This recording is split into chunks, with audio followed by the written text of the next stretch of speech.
So okay mga kadama, welcome back po dito sa ating channel at panibagong tutorial vlog na naman yung ibabahagi natin sa inyo. So medyo mahaba-haba ito mga kadama kasi tatlong tricks yung ituturo natin ngayon sa magkaibang opening. First move 116. Kunwari nag 116 din yung kalaban. Pag to 14, nag to 14 din.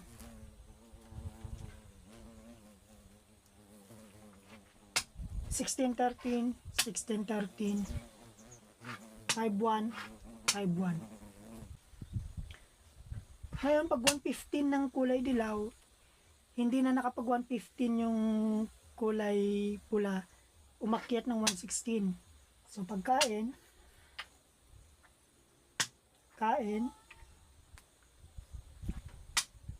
nag 9-5, tumulak din ng 9-5. 5-1, umakyat dito sa 14-16. So, kain.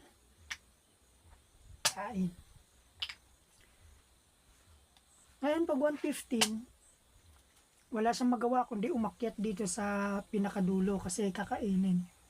Sinakyat niya, tumira ng 6-1, nag 6-2 yung kalaban. Medyo common tong opening na to mga kadama. Maraming pumapasok sa ganito klaseng opening. Kadalasan ng tricks ng 116, 115 nanggagaling dito. Yan yung mga 15-15 umakyat dito. Yun. Kung titingnan natin mga kadama, dapat sana itabla. Nagkamali lang yung tulak ng pula, kaya siya natalo. So, halimbawa sa lagay na yan, tumira ng 116 yung kulay dilaw. Pag nagkamali lang sa tira yung kulay pula, matatalo. Pero kung ako yung titingin tabla na itong mga kadama, dapat yung tira ng pula, eto. Ganun, tapos kain, ganyan. Para may tabla. Sa lagay na yun mga kadama, halimbawa, nagkamali siya ng tulak, wala siyang ibang tulak eh. Eto lang, at saka itong 11-6. Kung sakaling nag 11-6 kasi sa tingin niya, susuporta siya dun sa kakain, ganun. Ang mangyari ganito, pagkain, kain. Ganito lang kasimple mga kadama. Titira ng 7-3. Ngayon kakain. 3. May bahaw. So dito yung galaw ng kulay dilaw. 11-7. So pagkain, ganito yung mangyayari. Share ko lang kasi baka makapasok kayo sa ganyang klaseng opening. May tira pa yung kulay pula dyan, ganyan. Papatayin yung dama. So ang gagawin, iiwas, papakain, ganyan. So, wala pa rin. Lusot pa rin tong isa. O kung magandang, eto talaga, yan. Para pag ganyan, ganun. Wala na. Nakita ko lang para may idea kayo mga kadama. Okay, dito tayo sa pangalawang tricks natin.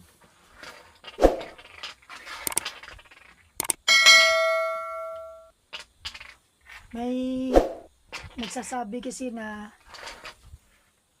bitin daw pag isang tricks lang yung ituturo natin. So, gumawa ako ng vlog na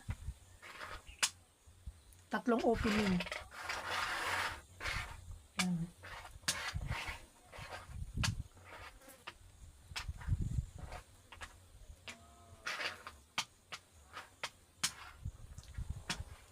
Okay, pangalawang tricks tayo mga kadama. Medyo common tong galaw na to. Kadalasan nakikita natin ito sa mga magagaling. Pero syempre dahil nandito ka sa channel ko ngayon, pagpalagay na lang natin na hindi mo alam.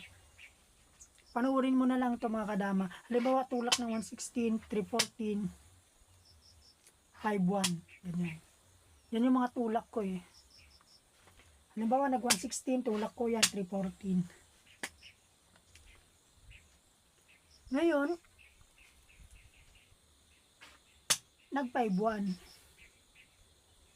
Halimbawa, dumito sa 9-5. Tumulak ngayon ng 16-13. Pag tulak ng 16-13, tumira dito yung kulay-pula, nag 8-3, inakyat dito sa 16-13. Ngayon naman, nag 9-5. So, ang ginawa ng kulay dilaw, tinarap niya yung daanan ng kulay pula kasi eto lang yan lang yung tutulak. Hinarang na dito, nag 115. So, doon na siya natalo. Simple lang yung tricks na itong mga kadama. Kumari, dalawa. Ayan, dalawa.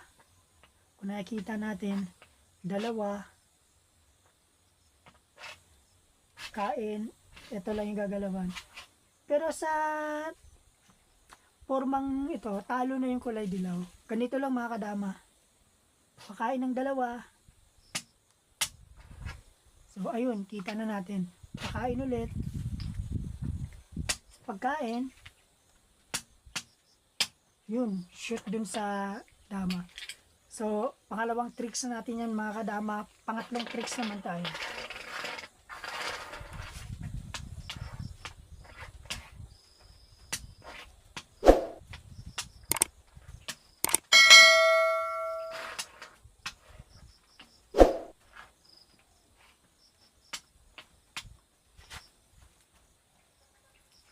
Dito naman sa pangatlong tricks natin mga kadama, 115. Kalaban naman ay yan, 116. Nag 5-1, nagpa 14. May mga galawan na ganyan eh. Ngayon nag 116, 313 yung ginanti ng kalaban. Dito yung kain natin ngayon. Kumain ng 13, ganyan. So, pagkain, 10-5 na yung tulak. Pag 10-5, nag 8-3, so kain, nag 3-13. Pag 3-13 mga kadama, tulak lang tayo ng 3-14. So ginawa, inakyat ito sa 16-13. 11-6 yung ganti natin, ganyan. Ngayon, tumira ng 5-1. Ito yung ginante natin. Pumasok tayo. Ganyan. So, pagkain, nag 9-5. Pagtira niya ng 9-5, dito tayo sa 8-3 mga kadama.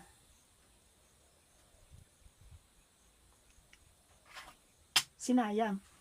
Nag 5-4. So, pagtira niya ng 5-4 mga kadama, harangan lang natin yan. 3-14, 11-7 yung ganti. Ganyan. So, 9-5 tayo. Pagtira niya ng ganyan, 7-2. Ito lang yan mga kadama. So, pakain.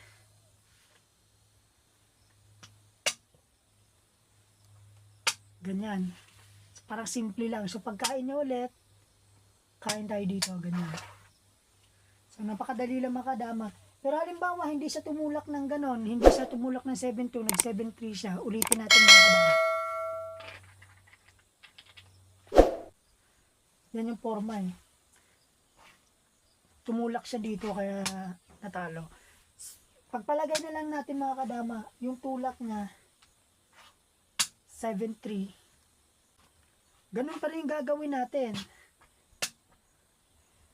Tulak tayo ng 15-15, tapos 6-1. So, pagkain, ganun lang din. Ulitin natin. Halimbawa, iba yung tinulak niya.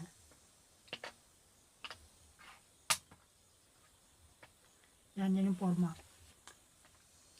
Sa posisyon kasi niya mga kadama, hindi siya pwedeng tumulak ng ganyan, hindi siya pwedeng tumulak ng 115 kasi may dalawa, tatlo yan o. Ganun yung labas. Hindi na rin pwede itulak ng 6'2", kakainan na siya ng dalawa. Naturo na natin, 7'2" siya talo, 7'3" talo. Ngayon sa 12'8" talo rin. Hindi rin naman siya pwedeng tumira dito, may kain. Dito, kain dito. Ito kain din, tatlo. Kung dito siya, kain din.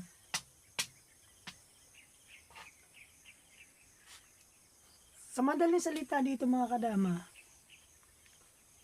yung pinakatulak niya na lang, eto.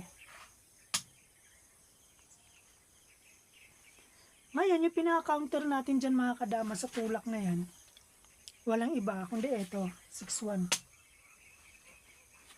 At sa pormadang niya mga kadama, talo na yung kulay pula, kanina pa. Medyo mahaba-haba lang, pero bibigyan ko kayo ng tip kung paano talunin to. Kahit saan yung tulak ng kulay pula dito mga kadama, ito lang yung gagalawin natin. Ito, at saka ang tulak nito, ito. Wala tayong gagalawin dito. Isa-isayin natin. Halimbawa, tumulak dito, nag 7'3". Ang plano niyan, papakain na atras. Ngayon, para hindi siya maka-atras, tulak tayo dito. Kasi kung magpakain, ayun o, may dalawa. So, hindi yan magpapakain. So, ang gagawin yan, hindi rin naman siya pwedeng tumira dito kasi kain, may kain. Hindi rin siya pwedeng tumira dito kasi may tatlo. Hindi rin siya pwedeng tumira dito. Kasi pag tumira siya dyan, pwede natin sayangin ganyan, no? Kahit saan sa tumira, ito lang yung kain natin. So, halimbawa mga kadama, hindi siya tumira dito. Ito lang yung tira natin. Kung nakikita, wala na siyang galaw dyan, tulak dito, 115, kain yan, dalawa, pwede tayo mamili. Ganyan. Tumulak man siya dito, dalawa. So wala, matatalo. Balik natin mga kadama. Dito kanina yon. So halimbawa yung tulak niya, eto. Huwag tayo magdalawa dito mga kadama. Wrong moves ito, wrong move. Matatalo tayo dyan. Ito pa rin yung pinakamagandang gawin natin. Ngayon, hindi rin siya pwede makapag-atras kasi may kain na dito. Ang gagalawin, ito at saka ito.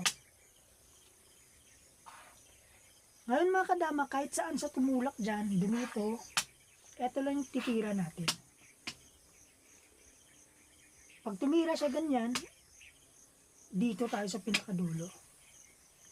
Ngayon, wala sang tira, kundi magpakain, umatras. Kasi puro dalawa yan, dalawa dito, dalawa dito. So pagkain ng atras, pagkain, ito na yung titira natin. Para hindi na kaagad makapagsayang dito. Kasi pag tumulak tayo ng iba, gaganyan yan. Sasayangin, kakainin. Sa mangyayari, ito yung pinakamagandang tulak. Ngayon, wala siyang ibang tulak dito. Hindi pwede ito, hindi pwede ito, hindi pwede ito. Ito yung pinakatulak niya. Pero matatalo pa rin. Kasi dalawa oh.